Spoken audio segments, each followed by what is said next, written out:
Vətən Sevənlər İctimai Birliyinin böyük kollektivi, mənim əzizlərim, əziz analarım, canlarım, cigərlərim. Bu, ümumiyyətlə analarıma, vətən sevənlərə bir sürpriz deyək də belə. Amma bilmirəm, bunun içində həqiqətən, onu bilirəm ki, şəhid şəkilləridir. Bunu bizim gözəl, mən söz vermişdim ki, onu bir gün belə analarım yığışan vaxtı, bunu mən təqdim edəcəm, bir gün yadıma düşdüyündə, dəfə ilə oraya gələndə. Elə bir ki, dedim ki, görüm, bunu açacağım. Görüm kimin uşağın şəkili, qrupdan anaların şəkildə bunu Şahnaz qızımız, Şahnaz müəllimə. Bizim qrupumuzda xanım var, Şahnaz müəllimə. Bax, o xanım bunu çəkdirib, özdə dedim ki, bunu mən elə belə, bayda bu gəlin açılır, mən analar. Böyle kimin şəkili, sonra bunlar, sonra rampaya salacağım. İndi ola bilsin ki, həmin ananın özünə verdim, ola bilsin ki, bunu mən indi ofis dediyim yerde sakladım. Bu hamısı ola bilər. Baxaq da görək elə. Hər mən olsa bilmirəm o kimi. Hansı çıxsa bizim üçün əzizdir. Bütün nəsib olur. Ya Allah. Allah Məhəmməd ya. Görək bu, peki bu məndə 2 aydan da çox deyil qalır.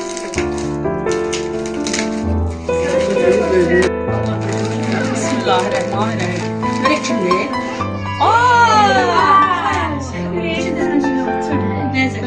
Bir de baba bacının oğlu Zahid. Zahid Zahid'li. Zahid bir gelip yattım bir. Anlama dedim ki hiç çekildim.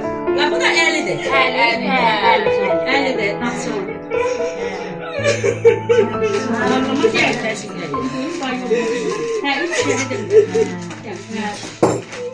Birinci nəzər gəldi. Bilmirdim, Allah'ımız haqqı bilmirdim. Neyse, adını da mən deməmişdi. Dedi, sürprizdi. Dedim ki, ofisi açacağım belə. Oranın şəkilləri var. Rampada olmağını da mən deməmişdim. Mən bunu peki 2 çay ver, evdə saxlayıram. O anasına Gözəl 14'ü dəfn olundu da, 13'ü 12'sinde şəhid oldu. Aysura. O da bunun kızının... bilirəm. Onların, bu şeydir, baba bacım. Teşekkür ederim. Elinizi çekin. Özlerine vermişsin. Yox, vermirəm özlərinə. Çünki ofisə şey yığırıq biz belə şəkillər. Bu mən Onu da bir mənə.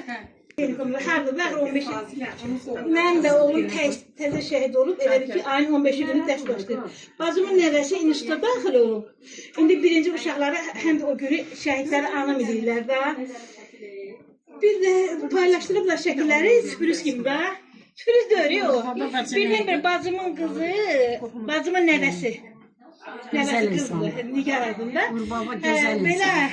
Belə açıb hamı öz baxırda şəhidinə görə mənim əlim təsadüfdür da, bu uşaq hələ birinci dəfədir da dərsə başlayır. Açanda görüb ki, nəzərin şəkili. Başlayıb qışqırıb bətdən ağlamağa. Müəllim gəlib ki, bala qızım nə oldu? Deyir ki, İsrail günü şəhid olan mənim xalamın oğludur. Belə deyib. İndi mən də həmin vəziyyətə düşdüm. İnana bilmirəm.